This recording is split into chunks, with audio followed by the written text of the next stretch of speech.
Lesson 2.3a is one-step multiplication. Don't worry about the bell ringers here, although you do need the division stuff, but we'll talk about that as we go. Main thing to make sure you understand is that so far we've seen this general format of solving addition subtraction.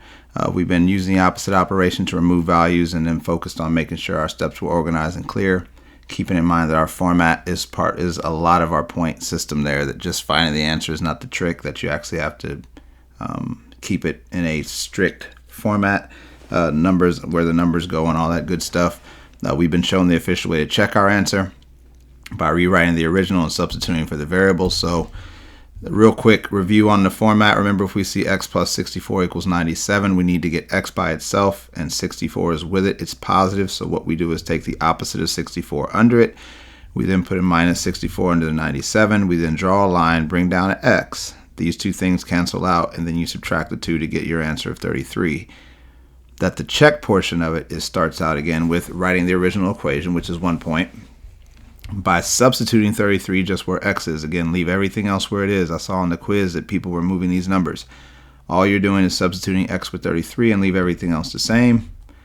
And then, of course, 3 plus 4 is 7, 6 plus 3 is 9, so there you go, 97 equals 97. And that's all it takes.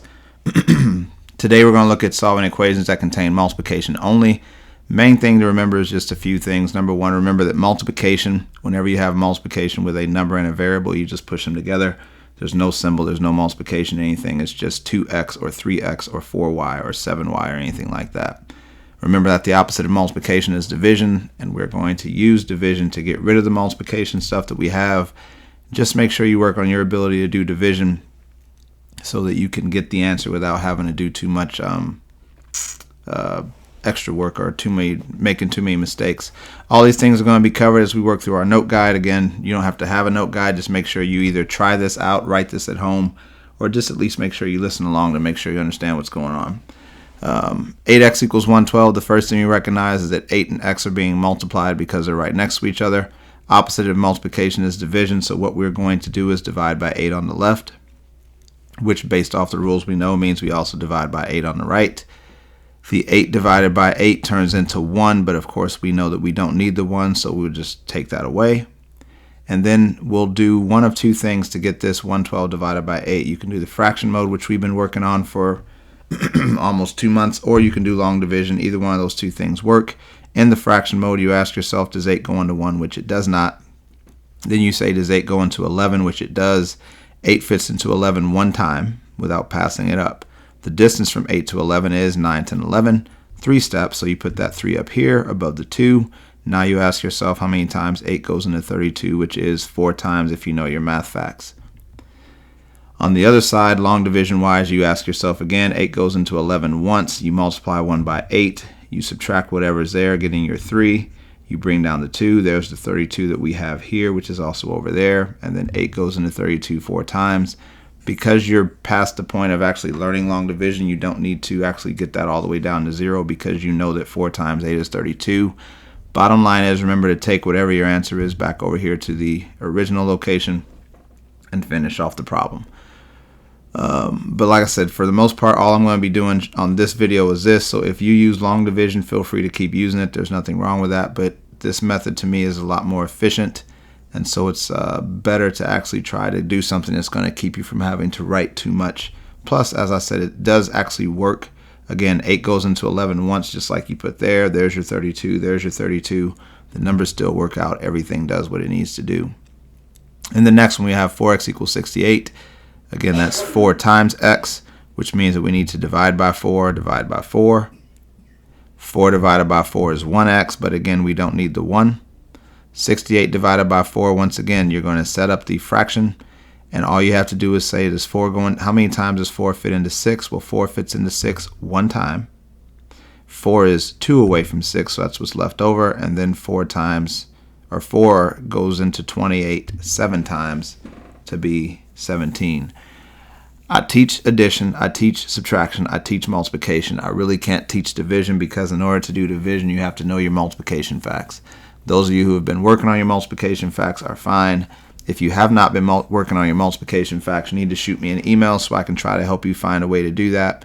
There are ways to do it, but like I said, it's one of those things where until you actually take enough pride to want to do it, it's not going to work, and you'll still be making small mistakes on this stuff. Because trust me when I say it, if you know your multiplication facts, division is pretty easy, but you have to get to that first part. 7x equals 91. 7 times x obviously is right here, so we're going to divide by 7 here, divide by 7 there. 7 divided by 7 is 1x, but again, we do not need the 1, so I'll take that away. 91 divided by 7, put in fraction mode, and again, all you do is say 7 fits into 9 one time. 7 is 2 away from 9. 7 goes into 21 3 times, and that is your final answer. So the only challenge here is the long division, but even a long division is not that bad as long as you're practicing what you need. All right. Question is, do I really need to write the 1 in front of the x, which I'll keep taking away? The answer is no. We know that it's not going to be there, and so I'm not going to bring down the 1, but I just wanted to make sure you understood that the 4's don't actually cancel. They just become a 1, but the 1 is not needed to write. The 7's don't actually cancel. They become a 1, but as we said, we don't need to write it, so I'm not going to write the 1 anymore on those things. 90 equals 5x. Again, you got to figure out what is with x, which is the 5. This is 5 times x, so we're going to divide by 5 here, divide by 5 over there. 90 divided by 5 needs to be worked out. So what we're going to do is say again, how many times does 5 fit into 9? That is still once. 5 is 4 away from 9. Now you ask yourself how many times 5 goes into 40, which is 8 times. So that 18 goes here. And again, those 5's will end up being a 1 or going away, so it's 18 equals x. Remember to keep your x on the proper side as you go. Again, I don't think this is a tough process. I think you just got to make sure you practice it enough and take it seriously enough to try to get it right. 108 equals 9x. Again, this is 9 times x, which means I need to divide by 9 and divide by 9. On the left side, 108 divided by 9 we need to figure out. 9 does not fit into 1, so you check to see how many times 9 goes into 10, which of course is 1 time. 9 is 1 away from 10, so now you check 9 going into 18, and that is twice. Take that 12 back over here. 9's cancel, bringing down just an x.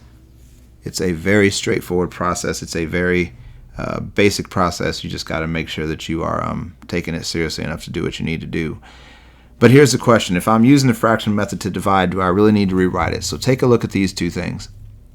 And really what's different about these two things outside the fact that there's a line in between it, which means that if you have the skill set to do it, you really don't need to rewrite it. You could just do your division right here, because if you think about it, I could say from here, 9 goes into 10 one time with 1 left over, 9 goes into 18 twice. And that's what I'm going to do on 6 and actually the rest of the ones from here. There's really no need for me to do the side work if it's pretty much set up the same way anyway. So let's check this out. 96 equals 6x. That is 6 times x, which means that we will divide both sides by 6. Again, I'm going to do the division here. I'm not going to rewrite it because it's already pretty much set up anyway. 6 goes into 9 one time. 6 is 3 away from 9, so I'm going to put my 3 up there. And 6 goes into 36 6 times. Bring down your equals and your x. There is your answer. So again, the way it sets up, you really don't need to rewrite it. So you're kind of, at this point, what we saw is we can do our long addition in the problem, we can do our subtraction in the problem, and now you're seeing you can actually do your division in the problem. You're going to find out on Wednesday that you can even do the multiplication in the problem. So there's really no need for too much scratch work, because for the most part, a lot of the things you do can actually be done right on that spot. So if you want to actually get something out of this, I would say take a second, pause this video, work out each of them or all of them. But the best thing you can do right now is try to take what you learned and see if you can do the format on your own and see if it matches. But I'm going to count to 10 and then I'm going to start, and I'll, try to stop a little bit in between each one in case you need to pause the video. But remember, the best way to learn this is to do this. Just watching the video really doesn't help you, because you don't learn a skill by watching. Ask a basketball player who just watches somebody dribble for 5 days in a row. That doesn't make them better at dribbling. It just makes them learn to watch somebody dribbling. Anyway, 3x. I got to get rid of the 3. So I divide both sides by 3. The 3's go away. X comes down. 3 goes into 5 once. 3 is 2 away from 5. 3 goes into 21 7 times. That would be your answer. Again, if you're doing 8, pause the video because I'm going to start now. This is 56 equals 4x. The x is over here with 4. These two things are being multiplied, so I must divide by 4 to get rid of it, so I have to do it on both sides. To do the work on the left, 4 goes into 5 one time. 4 is 1 away from 5, and then 4 goes into 16 4 times. And then, of course, you bring down your equals x. The next one, again, if you're going to do it, go ahead and pause the video and finish it.